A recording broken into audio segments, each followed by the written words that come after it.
Assalamualaikum warahmatullahi wabarakatuh.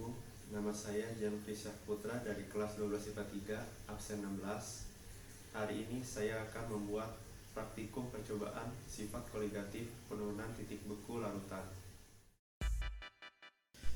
Penambahan zat terlarut pada suatu pelarut murni yang membeku mengakibatkan fenomena yang berkebalikan dari keadaan pelarut murni, yaitu es mencair secara cepat. Namun, suhu larutan es bukannya naik, melainkan turun secara langsung dan signifikan. Suhu larutan turun hingga titik optimum, kemudian berbalik naik, menyerap energi dan membekukan zat lain di sekitarnya. Berbagai manfaat dari penurunan titik beku larutan adalah makhluk hidup di daerah dingin dapat bertahan pada suhu ekstrim karena tubuh mereka akan memproduksi senyawa yang menurunkan titik beku cairan di tubuh mereka. Mencegah salju dan bunga es pada AC atau kulkas. Cairan anti beku pada radiator mengandung etilen glikol. Pembuatan es krim, es lilin, dan masih banyak lagi. Tujuan percobaan ini adalah: pertama, membuktikan dan mengukur pengaruh penambahan zat terlarut pada pelarut murni. Kedua, membuktikan dampak penurunan titik beku pada zat pelarut dan materi lain di sekitarnya. Ketiga, menganalisa berbagai macam fenomena titik beku larutan. Berikut adalah landasan teori penurunan titik beku yang akan saya gunakan. Saya akan membuat dua jenis percobaan. Teknik pertama adalah menggunakan es berbahan air sebagai parut murni yang dicampurkan dengan zat terlarut garam. Dan yang kedua adalah proses pembekuan di dalam kulkas larutan cairan garam dalam air yang dibandingkan dengan pelarut murni.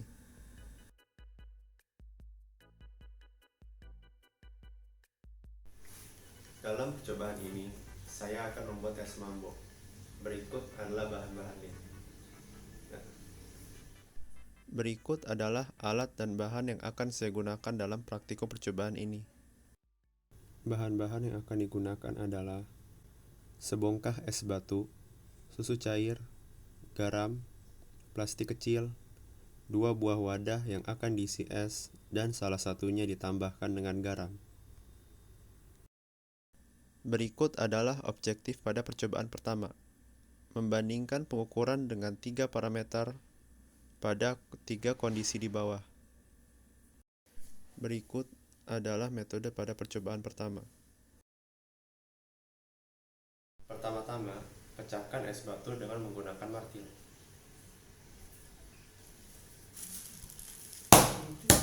Kedua, masukkan es batu yang sudah pecah ke dalam wadah yang telah disiapkan.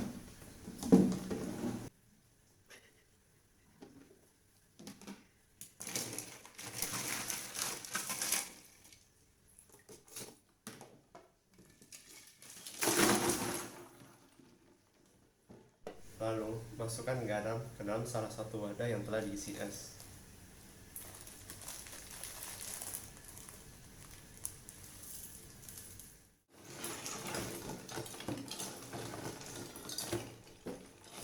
Ketiga, masukkan susu cair ke dalam plastik kecil.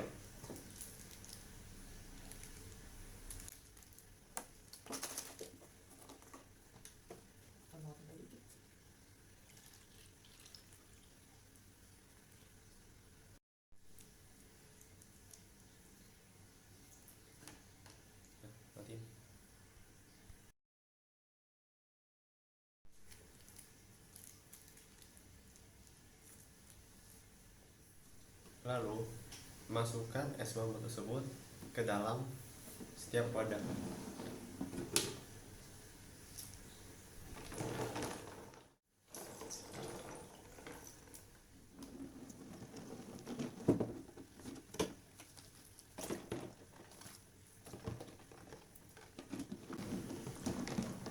Dan tunggu hingga 30 menit. Sekarang 33.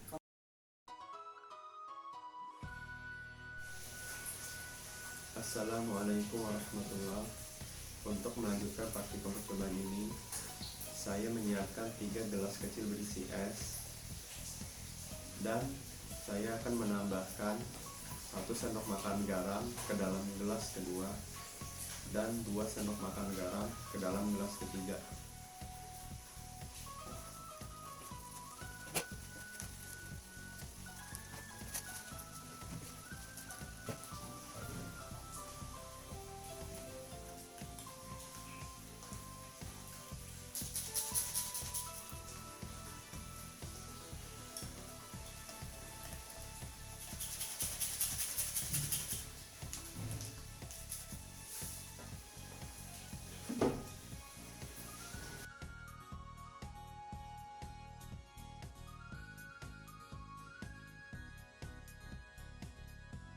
Setelah kita melakukan percobaan dengan komposisi yang berbeda pada zat terlarut yang berupa garam NaCl, di mana pada wadah pertama tidak dimasukkan zat terlarut, sementara pada wadah kedua dimasukkan zat terlarut sebanyak 250 gram garam atau sekitar 10% dari total massa es. Kemudian dalam prosesnya ditambahkan lagi garam sebanyak 250 gram sehingga komposisi zat terlarut menjadi sekitar 20%. Wadah yang telah diisi dengan es dan garam ini kemudian ditutup untuk mengurangi pengaruh suhu dari luar. Maka, dari rangkuman hasil percobaan didapatkan data pengukuran dalam interval 15, 30, dan 60 menit sebagai berikut. Es tanpa campuran garam terlihat lebih stabil, di mana perubahan jumlah es yang mencair sangat sedikit, hingga rata-rata 13% dari total es yang ada, walaupun dibiarkan selama 60 menit. Sementara es dengan campuran garam menunjukkan proses pencairan es yang cukup signifikan, di mana dalam 30 menit sebanyak 1/4 dari total es yang mencair. Dan menariknya, dengan menambahkan komposisi garam sebagai zat terlarut hingga 2 kali lipat, mengakibatkan pencairan es menjadi sangat cepat. Dalam waktu 30 menit saja, sudah separuh es yang mencair, yang kemudian pencairan menjadi sangat cepat di waktu setelahnya. Hal ini memperlihatkan proses pencairan es dengan komposisi garam yang ditingkatkan mengalami pencairan secara eksponensial. Hal ini juga dipengaruhi oleh semakin banyaknya air yang terbentuk dari pencairan es yang merendam es tersebut. Kemudian, pada pengukuran selanjutnya, yaitu dengan mengukur indikator pembukuan es mambo yang dimasukkan ke dalam larutan, maka diperoleh hasil sebagai berikut. Hingga 1 jam pengamatan, es mambo tidak mengalami pembekuan pada es tanpa zat terlarut. Namun, pada larutan es dengan garam menunjukkan es mambo mengalami proses pembekuan hingga 60% setelah 60 menit. Yang lebih menarik lagi adalah ketika komposisi garam dinaikkan hingga 2 kali lipat. Es mambo telah membeku total setelah 30 menit. Dan setelah 1 jam, es mambo yang tadinya membeku 100% mengalami proses pencairan kembali hingga es mambo tidak lagi sekeras sebelumnya, namun lebih rapuh. Hal ini menggambarkan terjadi penyesuaian suhu air es dengan temperatur sekitar, atau terjadinya peningkatan suhu dari keadaan sebelumnya. Hal ini disebabkan semakin sedikitnya es beku yang tersisa dalam wadah. Juga menurunnya konsentrasi garam pada titik tertentu seiring dengan bertambahnya air yang berasal dari pencairan es, yang mengakibatkan titik beku yang sudah rendah sebelumnya menjadi naik kembali dengan menurunnya konsentrasi garam pada wadah.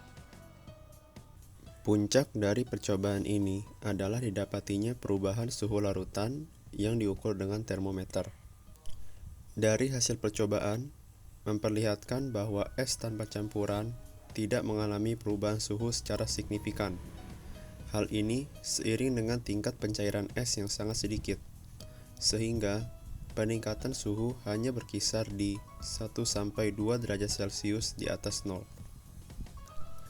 Namun, dengan campuran es dengan garam sebagai zat terlarut, menunjukkan terjadi penurunan temperatur larutan dari titik beku air 0 derajat Celcius.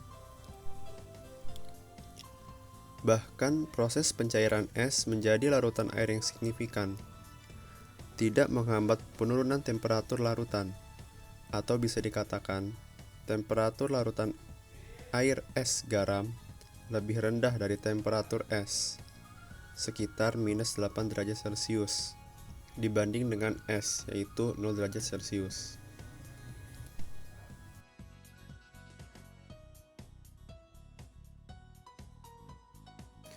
Sehingga dapat dikatakan tingkat pencairan es berbanding terbalik dengan penurunan temperatur larutan hingga turun 8 derajat di bawah nol.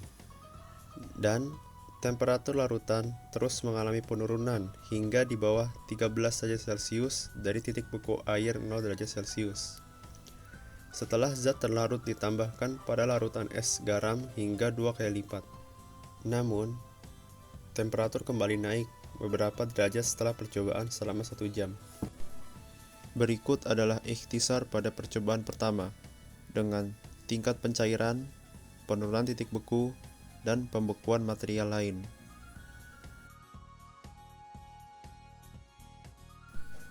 Metode pada percobaan kedua adalah membuat 3 wadah dengan isi sebagai berikut. Pertama, pelarut murni. Kedua, larutan dengan garam 10%. Ketiga, larutan dengan garam 20%. Kemudian, wadah tersebut akan dimasukkan ke dalam kulkas untuk dibekukan. Lalu, diamati perubahannya serta diadakan pengukuran berkala.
Berikut adalah ikhtisar pada percobaan kedua dalam tingkat pembekuan, perubahan suhu, dan titik beku.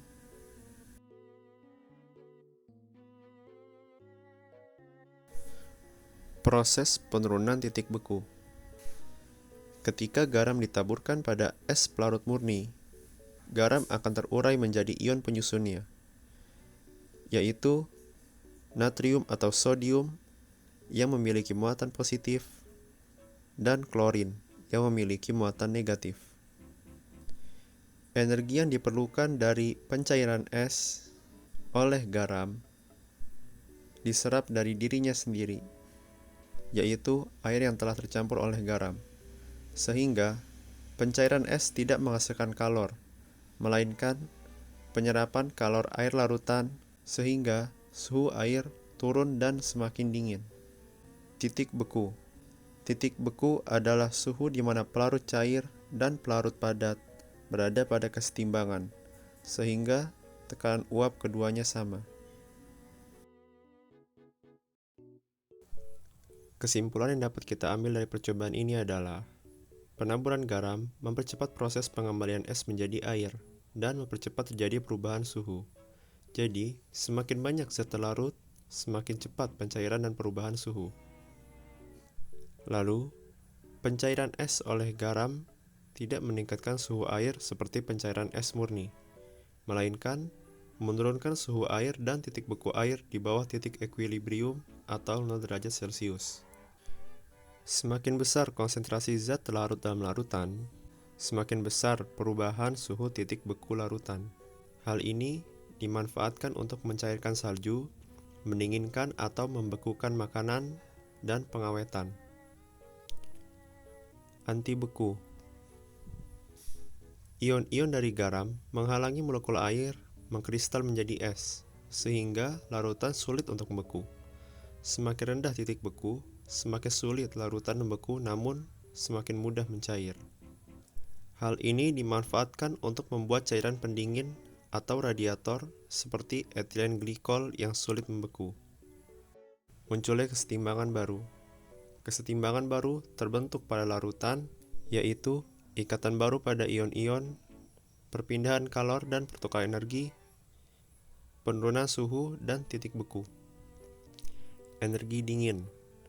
Proses pencairan es oleh garam membutuhkan banyak energi yang diserap dari material di sekitar es, sehingga dapat membekukan material tersebut, seperti pada es lilin, es mambo, dan lainnya. Semakin banyak es mencair, semakin besar energi yang diserap. Faktor-faktor yang mendukung penurunan titik beku larutan adalah tingkat penguapan. Apabila zat larut lebih sulit menguap dibandingkan zat pelarutnya, maka akan terjadi penurunan titik beku pada suatu campuran. Konsentrasi atau molalitas. Besarnya perubahan suhu delta TF dipengaruhi oleh banyaknya partikel zat terlarut dan tidak ditentukan oleh sifat zat terlarutnya. Jenis zat terlarut. Jenis zat terlarut menentukan berapa banyak jumlah ion terurai dari zat tersebut. Semakin banyak jumlah ion terurai, maka semakin banyak molekul air yang dapat ditarik, sehingga mempercepat pencairan dan memperbesar perubahan suhu serta memperkecil titik beku. Derajat ionisasi, yaitu rasio jumlah molekul terionisasi dan jumlah molekul terlarut dalam air. Semakin sempurna ionisasi, maka akan semakin besar proporsi jumlah molekul yang terionisasi. Terakhir adalah koefisien pelarut. Setiap pelarut memiliki nilai koefisien partisi yang menentukan tingkat kelarutan senyawa yang terbentuk. Sekian dari saya. Mohon maaf apabila ada kesalahan atau kekhilafan. Terima kasih. Wassalamualaikum warahmatullahi wabarakatuh.